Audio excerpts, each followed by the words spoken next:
Assalamualaikum warahmatullahi wabarakatuh. Saya Azhar Andia. Saya Maula Rizky Barkah ingin mempresentasikan tentang menerapkan nilai-nilai Islam dalam ilmu pengetahuan. Yang akan kita bahas adalah pertama, pengertian ilmu pengetahuan, kedua, hukum mempelajari ilmu, ketiga, ilmu pengetahuan menurut Islam, keempat, pentingnya ilmu pengetahuan, kelima, kedudukan ilmu, keenam, peranan ilmuwan, ketujuh, mengintegrasikan nilai Islam dengan ilmu lain, kedelapan, tingkatan ilmu, kesembilan, taktik dan kiat mendapatkan ilmu, kesepuluh, yaitu penerapan nilai Islam dalam ilmu.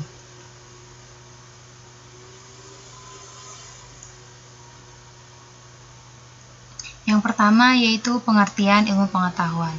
Secara bahasa, kata ilmu ini berasal yakni alima, yang memiliki makna mengetahui atau perbuatan yang bertujuan untuk mengetahui segala sesuatu.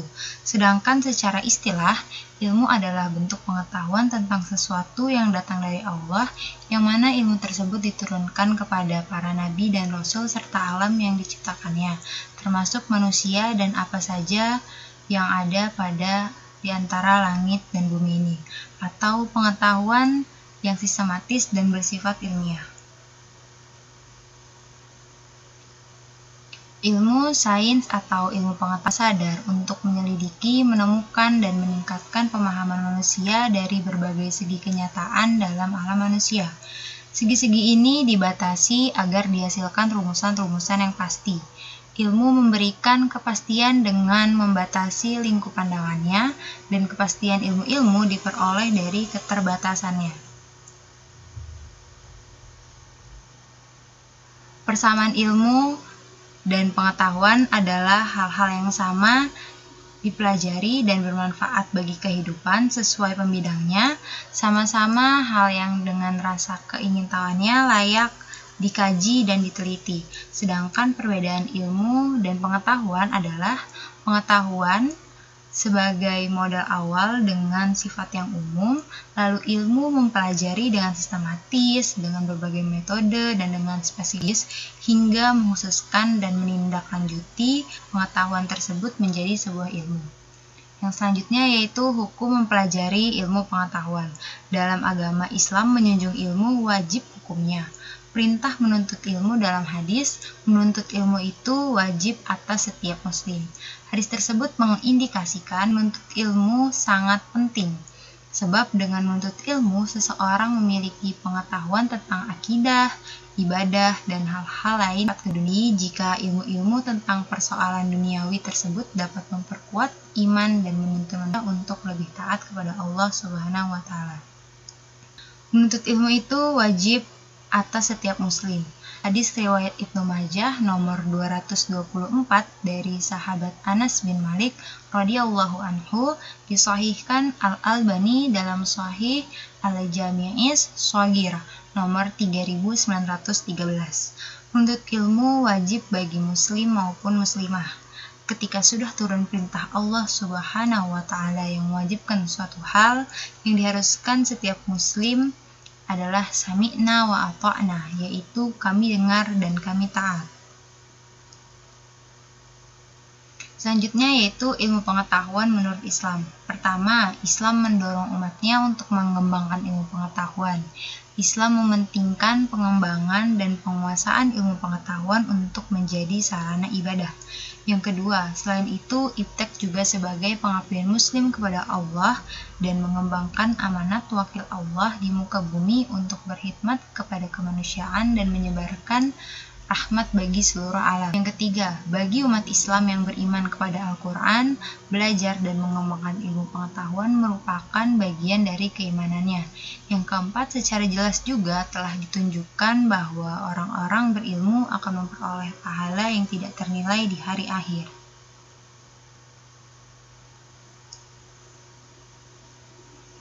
Selanjutnya yaitu pentingnya ilmu pengetahuan. Alas pengetahuan yang pertama, jika pengetahuan dari suatu ilmu merupakan persyaratan pencapaian tujuan yang dipandang oleh syariat, mencarinya merupakan sebuah kewajiban, karena ia merupakan kondisi awal untuk memenuhi kewajiban syariat. Yang kedua, Al-Quran menyuruh manusia mempelajari sistem dan skema penciptaan, keajaiban-keajaiban alam, sebab-sebab, akibat-akibat seluruh benda dan organisme hidup. Yang ketiga, ilmu tentang hukum alam dan karakteristik benda serta organisme dapat berguna untuk perbaikan kondisi manusia. Ya, untuk selanjutnya akan dijelaskan oleh Maura. Selanjutnya adalah kedudukan ilmu. Kedudukan ilmu itu sangat penting dalam Islam karena banyaknya ayat Al-Quran yang memandang orang berilmu dalam posisi yang tinggi dan mulia. Selain itu, hadis-hadis banyak memberikan dorongan bagi manusia untuk lalu hadis riwayat Ar-Rabi mengunya dengan ilmu pengetahuan, seseorang akan diangkat derajatnya dalam golongan orang terhormat. Dengan ilmu, manusia dapat membedakan antara hal yang baik, serta untuk mengetahui sebab dan akibat atas perlakuannya. Tuntutan ilmu bukan hanya untuk kaum lelaki, tetapi juga untuk kaum perempuan. Namun, ilmu yang dituntut harusnya sesuai dengan ketentuan Islam. Dengan ilmu, seseorang dapat beribadah kepada Allah, dan Allah telah menjanjikan ganjaran yang besar kepada orang yang berilmu dan mengamalkannya niat karena Allah. Kemudian, peranan ilmu pengetahuan.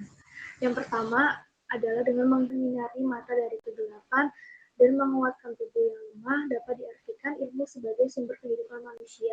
Lalu ilmu untuk mewujudkan cita-cita dan untuk supaya bisa memahami kebesaran Allah melalui ciptaannya.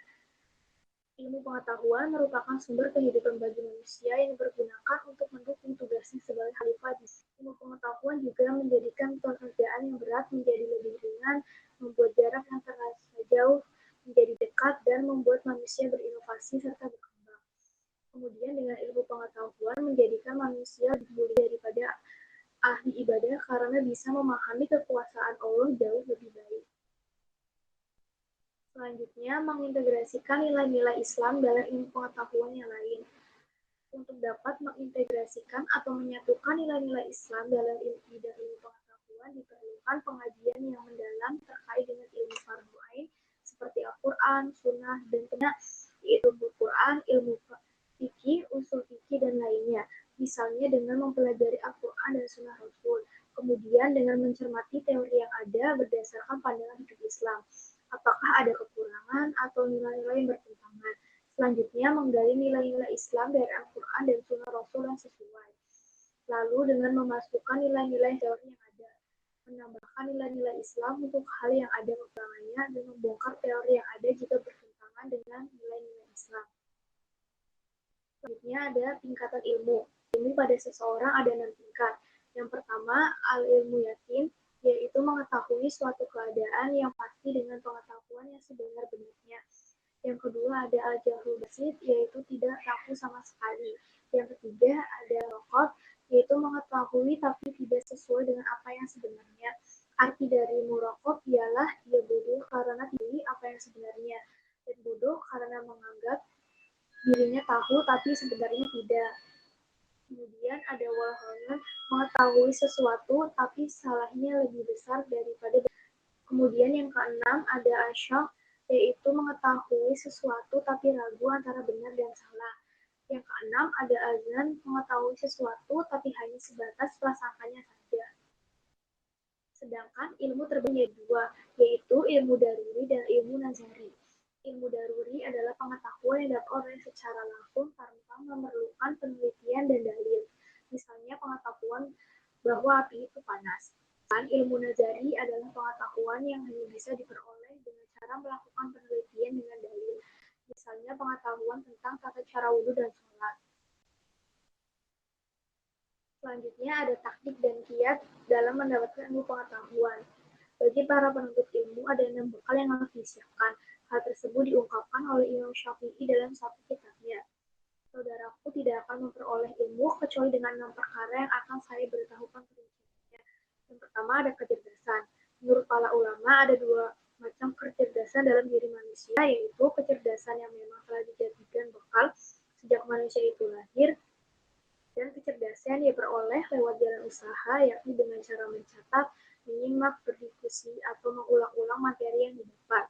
Yang kedua ada semangat. Rasa semangat ini akan menghasilkan sikap yang optimis dan tidak mudah menyerah karena jalan mencari ilmu adalah jalan yang panjang dan tidak akan dapat ditempuh kecuali dengan semangat yang tinggi. Yang ketiga adalah sungguh-sungguh.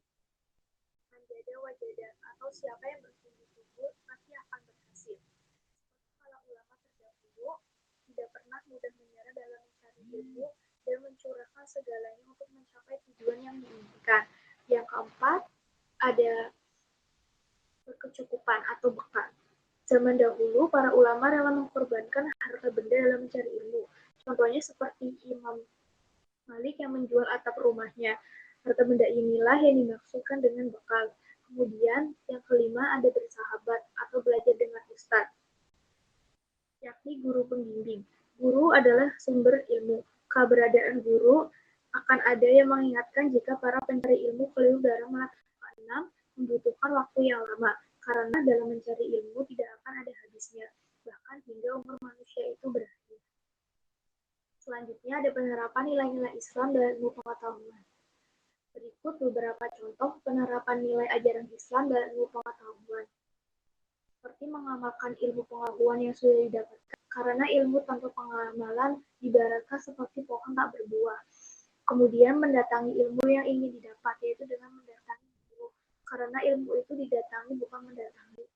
Dan bersungguh-sungguh, tidak bermalas-malasan, tidak lalai dalam karena penyesalan itu akibat dari seseorang yang bermalas-malasan. Sekian materi yang dapat kami sampaikan. Kurang lebihnya mohon maaf. Wassalamualaikum warahmatullahi wabarakatuh.